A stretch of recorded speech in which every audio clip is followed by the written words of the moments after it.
अस्सलाम वालेकुम साथियों, जैसा कि आप सब जानते हैं, इस वक्त हमारा मुल्क हमारे भारत देश के मुख्तलिफ़ शहरों में, देहातों में, कस्बों में और बहुत सारे इलाक़ों में लॉकडाउन के बाद में काफ़ी मसाइल, ख़ासकर माशी मसाइल, रोज़गार के मसले हमारे सामने आ चुके हैं।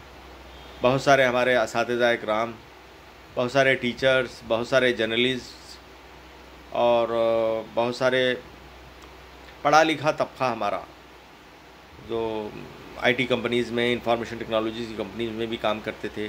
बहुत सारे ऐसे लोग जो रिटेल बिज़नेस में थे या छोटे कारोबारी थे। बहुत सारे अहबाब हमारे इस वक्त तकरीबन बेरोज़गार हो चुके हैं। पहले से ही बेरोज़गारी अपने उरूज पर थी, नई नस्ल परेशान थी, बहुत सारे एनआरआईज़ वापस आ रहे थे और ऐसे में कोरोना वबा के चलते जो एक लंबा तवील लॉकडाउन जो हुआ, हमारे मुल्क की मईशत को तहस नहस कर दिया। हमारे बेरोज़गारी अपनी इंतहा को पहुंच चुकी। ऐसे मर्तबा जबकि हम लॉकडाउन से पहले एनआरसी एनआरपी के जो एहतजाज चल रहे थे उसमें भी काफ़ी मसाइल थे। उससे पहले हम लोग ये कोशिश कर रहे थे कि ख़ुद रोज़गार के लिए हम क्या कर सकते हैं।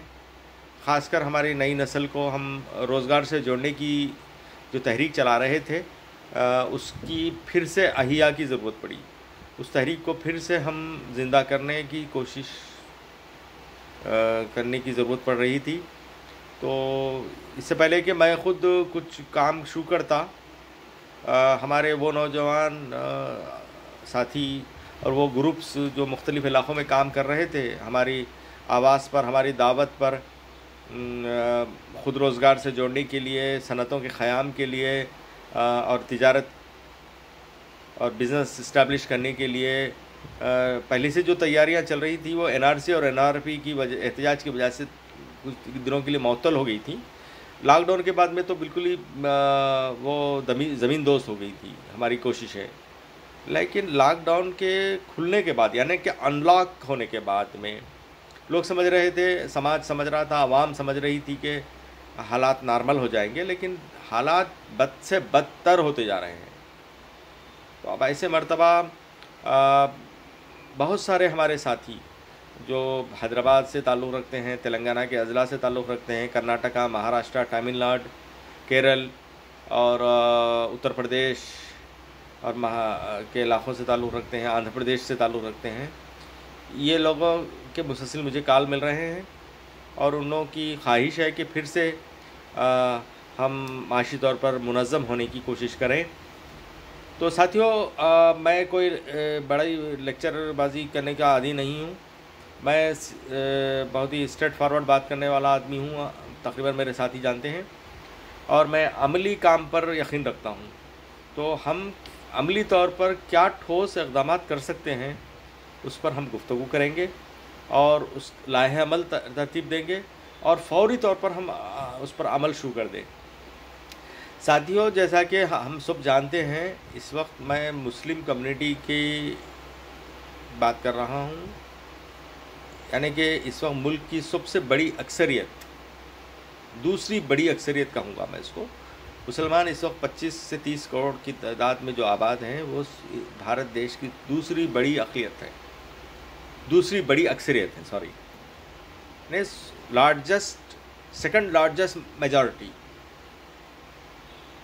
और हम 25% मुस्लिम्स की बात भी अगर करते हैं तो ये सबसे बड़े इकनॉमी जो हमारी है मईशत में, यानी मुल्क की माशी तरक्की में भी हमारा 25% हिस्सा है। यानी कि हुकूमत को जो आमदनी होती है उसका बहुत बड़ा हिस्सा, यानी कि 20 से 25% आमदनी हमारी कम्युनिटी से होती है। यानी मुसलमानों से बहुत बड़ी आमदनी हुकूमत को होती है। और मुसलमान कभी भी हमारे अपने माशी क़ुव्वत का उनको एहसास नहीं है। मुस्लिम कम्युनिटी में जॉब के चक्कर में होते हैं, या तो खलीजी ममालिक में हम जॉब करेंगे या किसी कंपनी में जॉब करेंगे, किसी कारखाने में जॉब करेंगे, हम हमेशा जॉब जॉब जॉब की बात करते हैं। यानी नौकरी और ख़ुद रोज़गार, ये दोनों में काफ़ी फ़र्क होता है। तो मैं आपके सामने ये बात रखना चाहता हूँ कि हम खुद रोज़गार हासिल करने की कोशिश करें, ना कि नौकरी अब मिलने वाली नहीं है। ये आप जहन से निकाल दीजिए कि अब हज़ारों कारखाने बंद हो चुके हैं। हमारी मुल्क की मैशियत इस वक्त तबाह व ताराज हो चुकी है, बर्बाद हो चुकी है। खलीजी ममालिक के दरवाज़े भी तकरीबन बंद हो चुके हैं। जो लोग वापस आए हैं वो जाने के मौक़ूफ़ में नहीं हैं। कोरोना वायरस ने तो तमाम मैशियत को तहस नहस कर दिया। तो अब हम करें क्या? हम हमारी अपनी माशी क़ुव्वत को, हमारे कंज्यूमर पावर को इस्तेमाल करते हुए हम खुद रोज़गार पैदा कर सकते हैं। देखिए जनाब, एक बात बताइए कि हम जब कोई सामान ख़रीदते हैं, रोज़मर्रा के सामान ख़रीदते हैं, रोज़मर्रा की अशिया ख़रीदते हैं, रोज़मर्रा ज़िंदगी गुजारने के मुख्तलिफ़ जो प्रोडक्ट्स होते हैं वो जब हम ख़रीदते हैं, तो आपने कभी गौर किया ये प्रोडक्ट कौन बनाता है, इसके पीछे कितना सरमाया लगा है और ये प्रोडक्ट बनाने वाले को कितना मुनाफा मिलता है? ये प्रोडक्ट बनाने वाला जो फैक्ट्री में कितने मज़दूर काम करते हैं, उनको क्या मुआवजा मिलता है या उनको क्या तनख्वाह मिलती है? और हम जब ये प्रोडक्ट ख़रीदते हैं तो हमारी अपनी कम्युनिटी को इससे क्या बेनिफिट होता है? मुझे बहुत ही अफसोस के साथ कहना पड़ता है कि इस मुल्क का मुसलमान सबसे बड़ी माइशी क़ुव्वत होने के बावजूद भी, सबसे बड़ी फाइनेंशियल पावर, कंज्यूमर पावर, सारिफ का पावर रखने के बावजूद भी हम जो है रोज़गार के लिए परेशान हैं। यानी कि हम जब प्रोडक्ट ख़रीदते हैं, हमारी कम्युनिटी जब प्रोडक्ट ख़रीदती है तो दूसरी कम्युनिटीज़ को उससे मुनाफा होता है, जबकि सबसे बड़ी मुस्तहक़ इस वक्त माशी तौर पर सबसे बदहाल और सबसे परेशान हाल जो कम्युनिटी है वो मुस्लिम कम्युनिटी है। समाजी तौर पर, माशी तौर पर और सियासी तौर पर, साथ ही साथ इल्मी तौर पर भी, हर मामले में मुस्लिम कम्युनिटी इस वक्त, मुसलमानों की बड़ी तादाद इस वक्त पसमानदा है। हम कंज्यूमर पावर हैं, लेकिन हमारी कंज्यूमर ताकत को हमने कभी इस्तेमाल नहीं किया, जिसकी वजह से हम देने वाली कौम के बजाय लेने वाली कौम में तब्दील हो गए हैं। सियासी जमातें, हुकूमतें अपने वादे करती हैं और वो किस हद तक वो वादों को वफ़ा करती हैं वो आप जानते हैं। हम 14% रिजर्वेशन, 12% रिजर्वेशन, 4% रिजर्वेशन की भीख मांगते हैं। हम सरकारी मुलाजिमतों का इंतज़ार करते हैं। हम सऊदी के शेखों की ग़ुलामी करने के लिए तैयार हैं, लेकिन हम अपनी मैशियत को सुधारने के लिए हमारा जो कंज्यूमर पावर है उसको समझने के लिए हमने कभी कोशिश ही नहीं की। दोस्तों, मैं आज आपके सामने जो बात रखने चाह रहा हूँ कि हमारे पास मुल्क की 25% मैशियत की ताकत, माशी ताकत हम अपने पास रखते हैं। मुल्क का 25% कंज्यूमर हम हैं। यानी कि मुल्क में इस वक्त जो है हर माह, हर महीना तकरीबन 600 करोड़ रुपए का वॉशिंग पाउडर बनता है। 125 करोड़ की आबादी में 25 करोड़ मुसलमान या 30 करोड़ मुसलमान भी कपड़े धोते हैं। कपड़े धोने का साबुन ख़रीदते हैं, वॉशिंग पाउडर ख़रीदते हैं, क्लिनिक प्रोडक्ट्स ख़रीदते हैं, टॉयलेट क्लीनर ख़रीदते हैं, मसाले ख़रीदते हैं। सिर्फ ख़रीदते हैं, सिर्फ कंज्यूम करते हैं, हम ख़रीदते हैं, हम बनाते नहीं हैं। बनाता कौन है? मारवाड़ी बनाता है। बनाता कौन है? गुजराती बनाता है। बनाता कौन है? वो मल्टीनेशनल कंपनीज बनाते हैं। हम क्यों नहीं बनाते हैं? किसी ने रोका? किसी ने, किसी हुकूमत ने या किसी ने हम पर पाबंदी आयद की? अगर हम खुद अगर ये प्रोडक्ट्स बनाना शुरू कर दें,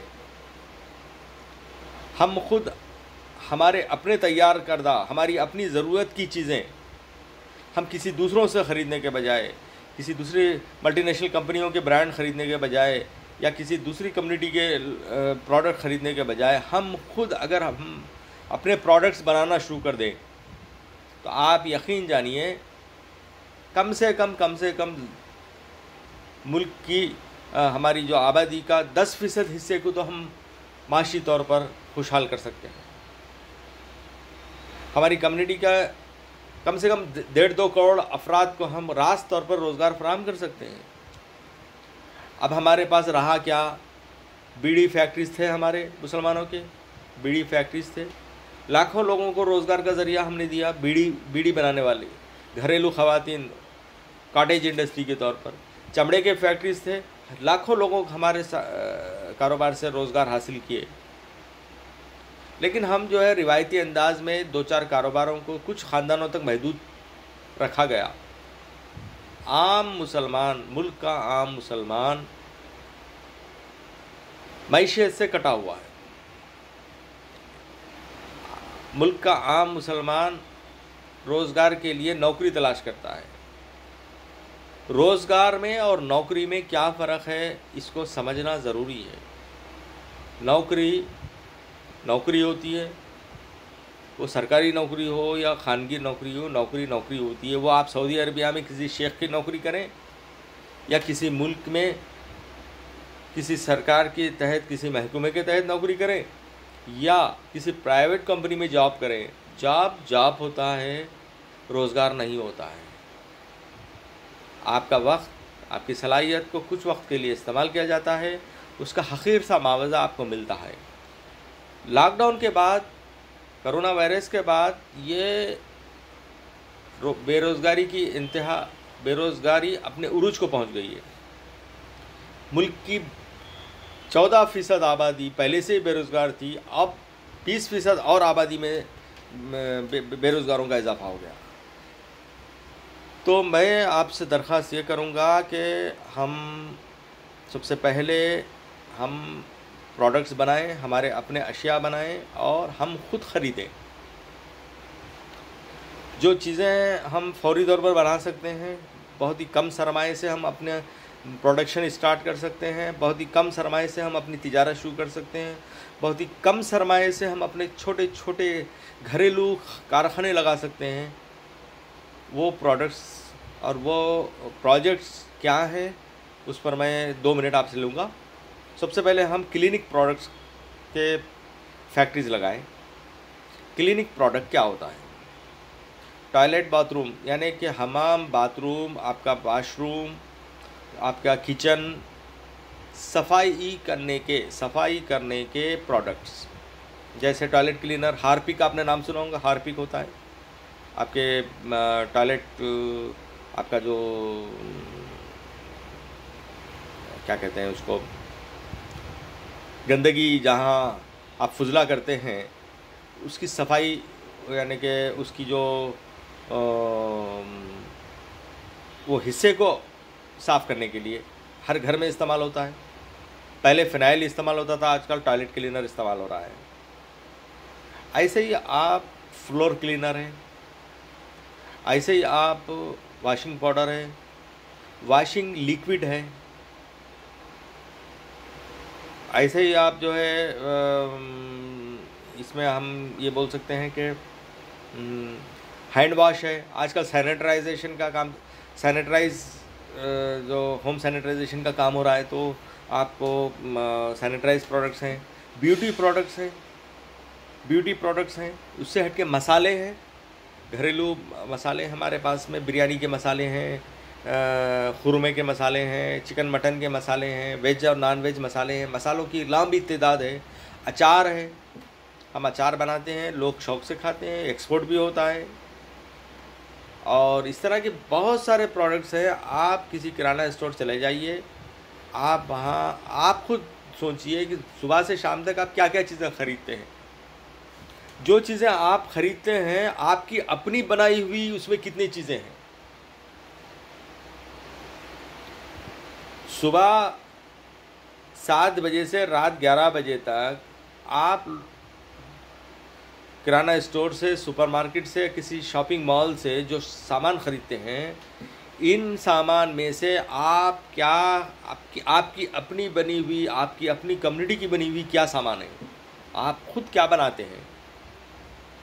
तो वो सामान जो आसानी से फ़रोख्त होते हैं, जो आसानी से कम सरमाए में हम बना सकते हैं, हम वो बनाएं, हम खुद वो सामान ख़रीदें ताकि हमारे लोगों को रोज़गार मिले।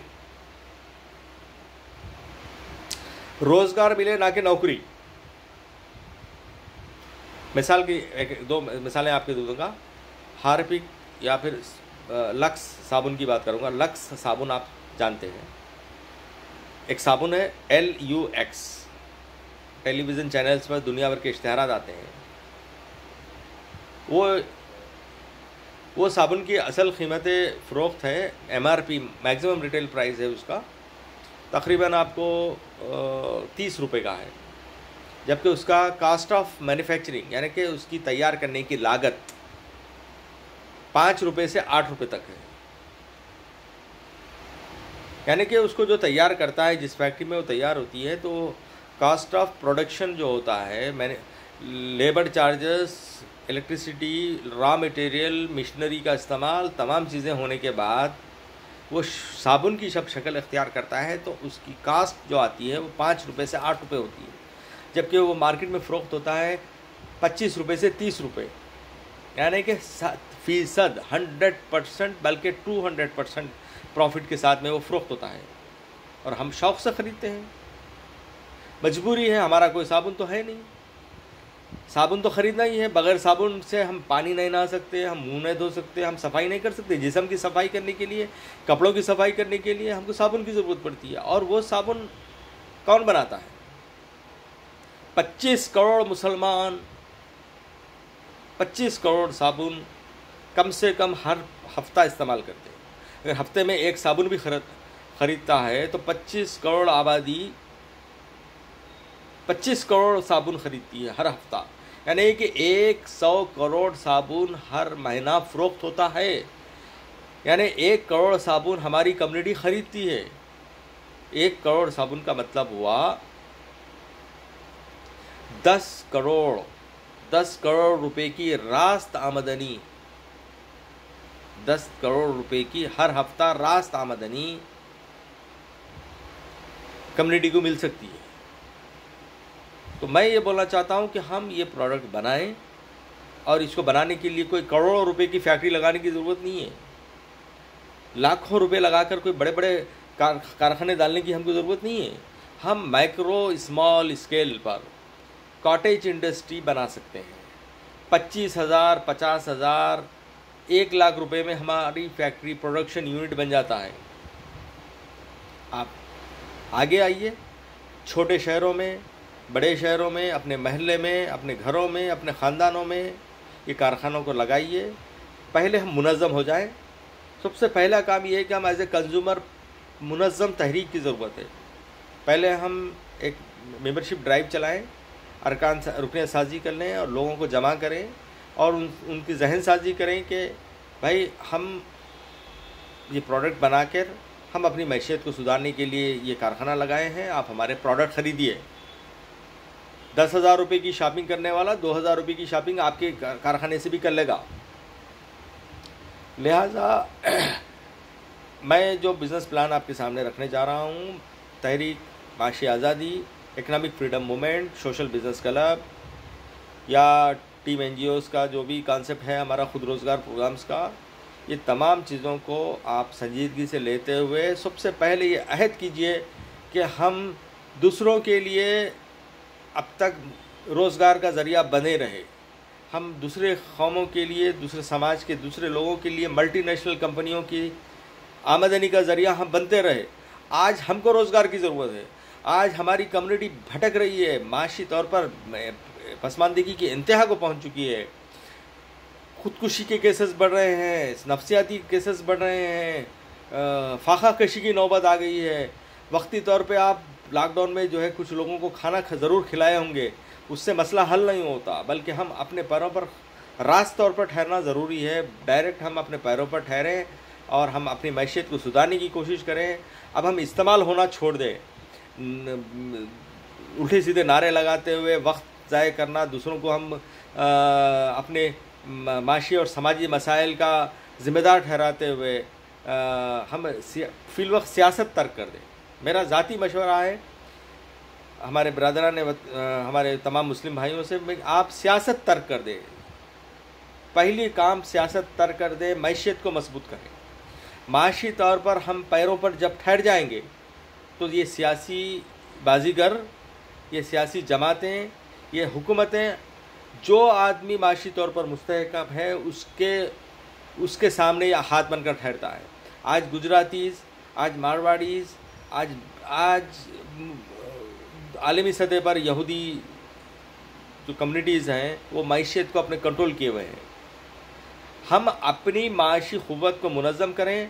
हम जो मुनज़्ज़म तरीक़े से अगर हम अपने सारिफिन को, हमारी अपनी जो पावर है, परचेजिंग पावर है, क़ुव्वत ख़रीद है, उसको हम अपनी कम्युनिटी की डेवलपमेंट के लिए हम अगर ख़र्च करने बैठ जाएं तो फिर हम माशी तौर पर बहुत ही जल्द अपने पैरों पर ठहर जाएंगे और एक नया इनक़लाब, माशी इनक़लाब आ सकता है। पेट भूखा है, पेट में खाना नहीं है, आप नई नस्ल हो या पुरानी नस्ल हो, बुज़ुर्ग हो, कुछ समझ में नहीं आता। पहले पेट भर के खाना हमारी कौम की ज़रूरत है। पहले पेट भर के खाना होना, अच्छे कपड़े होना, रहने के लिए छत होना, उसके बाद में दूसरे मसाइल, मस्जिद ये वो, हिंदू मुस्लिम, ये तमाम मैटर्स, फ़िरक़ावारियत, शिया सुन्नी के झगड़े, ये तमाम चीज़ों को हम फिलवक्त मअतल कर दें। लड़िए भाई, आराम से लड़िए, खा पी के फुल इस्टेब्लिश हो के आराम से लड़ लेंगे, जल्दी क्या है। पहले ज़िंदा रहिए, पहले हम ज़िंदा रहेंगे तो लड़ेंगे ना। अगर हम आपस में लड़ना भी चाहते हैं, मुसलमान एक फ़िरक़े से दूसरे फ़िरक़े से, एक मसलक वाला दूसरे मसलक से अगर लड़ना चाहे भी तो पहले इस्टेब्लिश तो होइए, उसके बाद लड़िए। लड़ने के लिए काफ़ी वक्त है। मैं उचका नहीं रहा हूँ लड़ने की, मैं आपकी हिम्मत अफजाई नहीं कर रहा हूँ कि लड़ने के लिए मैं उकसा नहीं रहा हूँ। मैं ये बोल रहा हूँ कि अगर आप लड़ना चाहते भी हैं तो बाद में लड़िए। आज हमारी तरजीह लड़ना नहीं है। आज हमारी तरजीहात में से सियासत और फ़िरक़ावारियत, मज़हब परस्ती, इसको हम बाजू रखना ज़रूरी है। हमारी तरजीहात को हम बदलने की ज़रूरत है। हम सबसे पहली जिस चीज़ को तरजीह देना है वो है हम सेल्फ़ एम्प्लॉयमेंट हो जाएं, माशी तौर पर इस्टेब्लिश हो जाएं। हम जिस दिन माशी तौर पर इकनॉमिकली हम इस्टेब्लिश हो जाएंगे, उसके बाद में दुनिया बड़ी है, जो करना चाहे करिए। इस वक्त फाखा कशी की इंतहा हो चुकी है, लोग इस वक्त परेशानी की हालत में हैं और ऐसे मरतबा हमको जो है सियासत सुधर रही है, ऐसे मरतबा हम अजीब अजीब हरकतें कर रहे हैं। तो मेरी आप तमाम अहबाब से दरख्वास्त है कि आप सबसे पहले हमारा साथ दीजिए। मेरा मोबाइल नंबर नोट रखिए, 9248900856। इस नंबर पर अगर मेरे मैसेज से आप मुत्तफ़िक़ हैं तो मुझे मैसेज कीजिए।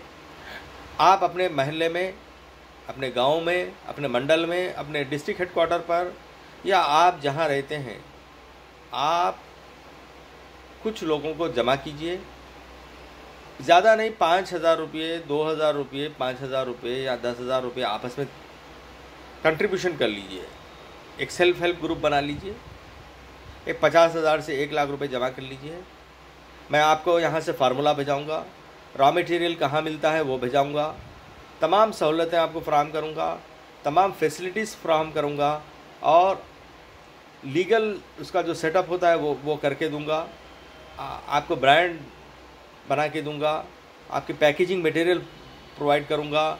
ये तमाम चीज़ों के साथ में आप अपने महल्ले में, अपने गांव में, अपने ज़िले में, अपने शहर में छोटी कॉटेज इंडस्ट्री, छोटी सनत बनाइए और अपने हर मस्जिद में हमारे मुसल्लियों से, हमारे बच्चों से, हमारे स्टूडेंट से, हमारे ख़वातीन से, हमारे असातिज़ा साहिबान को सबको जोड़िए और बोलिए कि भाई हम ये फैक्ट्री बनाए हैं, हम ये प्रोडक्ट्स स्टार्ट करे हैं, हमारे ये प्रोडक्शंस हैं, इन प्रोडक्शन को ख़रीदिए ताकि हमको एम्प्लॉयमेंट मिले, ताकि हमारी नई नस्ल को रोज़गार मिले, ताकि नई नस्ल को जॉब मिले, ताकि उनकी इकनॉमी, उनकी मायशी हालत सुधर जाए।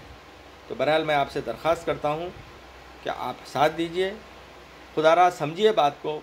अब हालात नहीं है, अब जॉब के लिए आप जॉब सर्च करेंगे, जॉब मिलने वाला नहीं है। आप ये माइंड से निकाल दिए कि आप नौकरी मिलने वाली है, ना सऊदी अरबिया में मिलेगी, ना दुबई में मिलेगी, ना अमेरिका में मिलेगी, ना आपके हैदराबाद में मिलेगी, ना इंडिया में मिलेगी। अब नौकरी नहीं मिलने वाली है, सरकारी नौकरी बहुत दूर की बात है, आपको मजदूरी भी नहीं मिलने वाली है।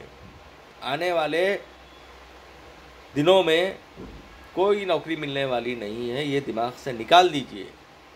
अब आप नौकरी करने के बजाय आप प्रोडक्ट बनाइए, अपने ओन सेल्फ एम्प्लॉयमेंट के लिए कोशिश कीजिए, तरकारी बेचिए, छोटी छोटी कारोबार कीजिए, छोटी छोटी सनतें कायम कीजिए, छोटा छोटा इस्टेब्लिशमेंट कीजिए।